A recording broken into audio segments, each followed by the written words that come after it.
Previously on Down the Hobby Hole. Well my friends, that brings us to the end of another video. And I just wanted to say... Oh, what's that? Got a message here.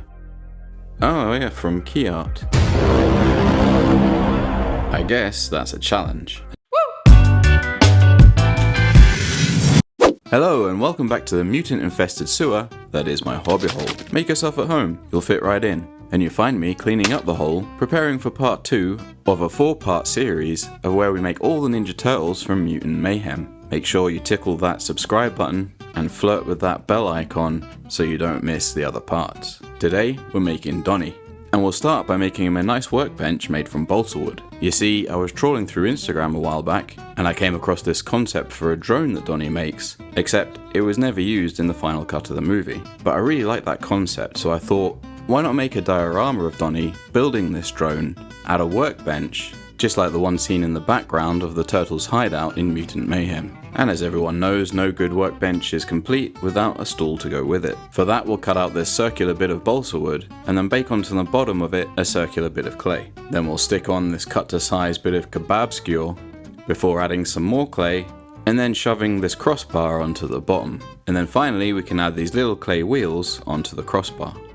And with the bench and stool done, we've now got something to scale Donnie against so we can make sure to get the sizing correct. Which is ironic because if you know anything about me, it's probably that I always get the scaling wrong. And this build will be no different, but more about that later. We'll start making Donnie as we always do, with a nice shiny skeleton of armature wire. And just as in part 1 with Mikie, we'll bulk out his torso with some milliput. But this time around we'll make sure to bake the milliput in the oven before adding on any clay, which hopefully will stop it expanding underneath the clay on repeated bakes, thus avoiding any cracks. And if that sentence has left you totally confused, well then, join the club. But besides that, maybe give part 1 a watch and hopefully all will become clear.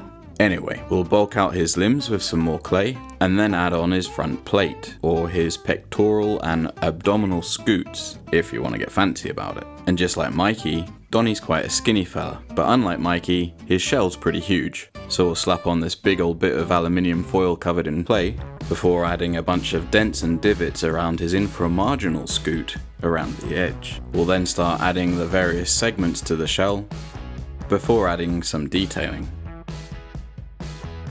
And with the main parts of the torso done, we can start to wrap his belt around his belly.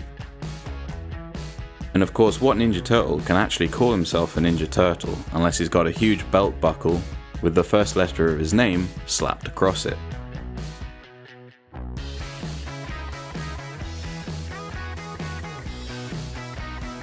And of course in the movie, Donnie is rocking a sick looking bum bag. I haven't seen one of these things since the 90s. Even back then, if you owned one of these, you convinced yourself that you looked super awesome, when really deep down, you knew you looked like a dweeb. But they were popular, so you bent to the social norms. But in this case, Donnie seems to pull it off pretty well. Anyway, where was I? Yeah, with all that done, we can move on to adding Donnie's feet and hands. Before we make his hands though, we'll have to make the things he's holding onto. So let's make a start on that drone we spoke about earlier. The main body of the drone is a retro style camcorder, something a bit like this. Now I'm not too concerned with having everything with perfect right angles or looking too realistic. In fact, the wonkier the better, because that just suits the style they were going for in Mutant Mayhem. So for example, our camcorder here is looking a bit misshapen, but that's what I'm going for, I promise. Normally when my stuff looks bad, it's because I'm lazy, but this time it's a choice. Next up is the fan, which will get attached to the side of the camcorder, becoming one of the drone's propellers. And I'm too lazy to make an actual propeller. What I mean is, I've made the choice to use a Lego one. Now the drone's going to be held in his left hand, but I want to put something in his right hand to make it look like he's working on it. I know. What about a screwdriver?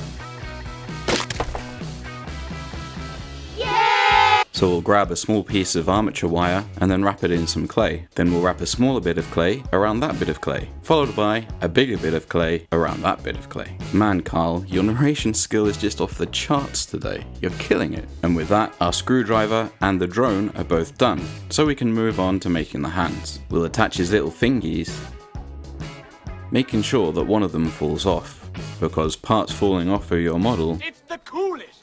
Really? Yes! you ain't cool unless things fall off. Wow. Next we'll make Donnie's head. We'll start by poking these two round-shaped holes into this rectangular bit of clay. Below those holes we'll add some more clay to give him a nice protruding snout. Into that snout we'll carve a kind of lopsided grin, and then we'll add the eyes. And everyone sticks out their tongue when they're focusing in on something. Well, at least I do anyway. These two long clay sausages will get put in place and then blended in to make his mask. And then we can fit his head to the rest of the body. And at this point, I realised that his proportions were a bit out. Told you I'd get the scaling wrong. To my eyes, his calves are a bit short and his feet are a bit small. So we're going to need to extend them. But in order to do that, we also need to extend the stool he's going to sit on. So we'll chop off that length of kebab skewer and replace it for a longer one. And of course, make sure that a piece drops off at the same time. Then we'll conduct a bit of surgery on Donnie's calves, making sure to keep the feet for later. We'll extend his calves a bit with some more clay, and off camera, we'll make his feet a little bit longer. We'll then get back to making some headphones to go on his head so he can listen to some banging tunes whilst he's working, at which point I'll have a second realisation that I hate this head sculpt, and it's a bit too big. So, off it comes. But we'll save those headphones to get reattached onto the new head sculpt that I made off camera. And that means that Donnie is only missing one more thing, his specs. Now, making these out of clay would be very difficult and they'd be very fragile. So instead we'll use some small armature wire. And with that wire twisted into the basic shape we want, we'll just use a little bit of milliput to make the center bridge and the thicker rim at the top. Then finally we'll add some sides before giving it a coat in dark grey paint. And speaking of which, let's move on to the painting.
With Donnie all painted, let's move on to the base. So I want to have it that this diorama can connect to Mikey's diorama. So I've cut this notch out of a piece of XPS foam, so it'll sit flush when pushed up against Mikey's base. Let's just check that the workbench sits on it alright.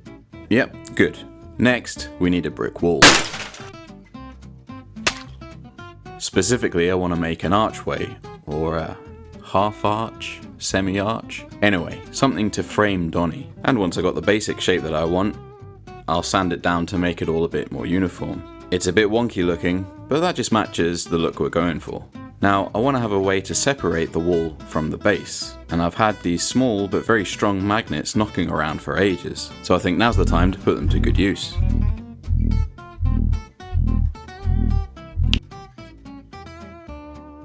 So using these little circle cutters, we'll gouge out some holes in the side of the base. And then once we've embedded the magnets in there, we'll cover up the holes with some wall filler. Nice one.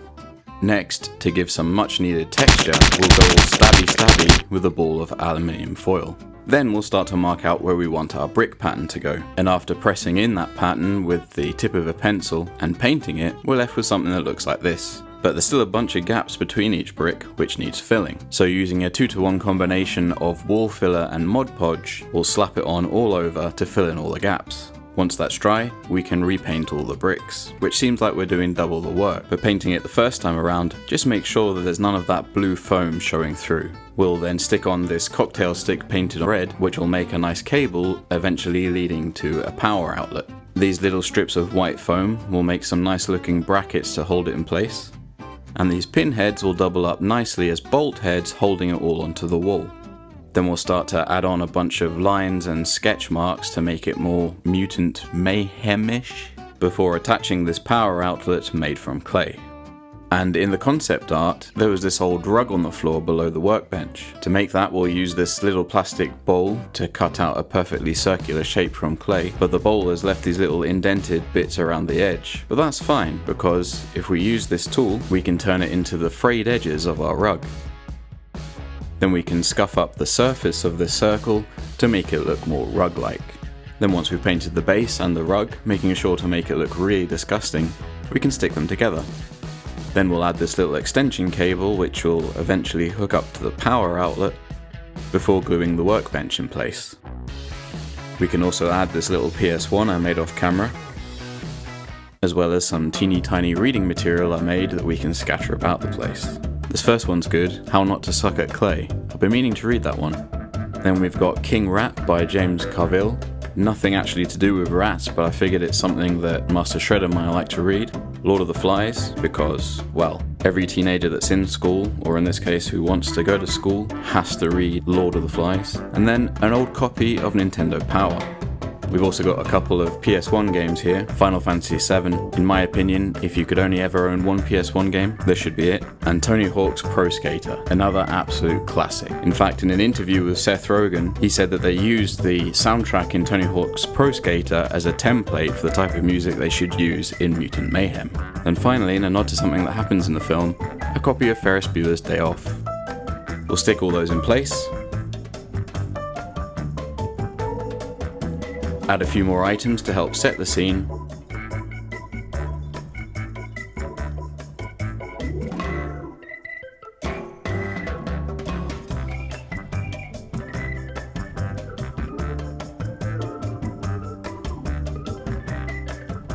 then we just need to put Donnie in place, and I think we're just about done here.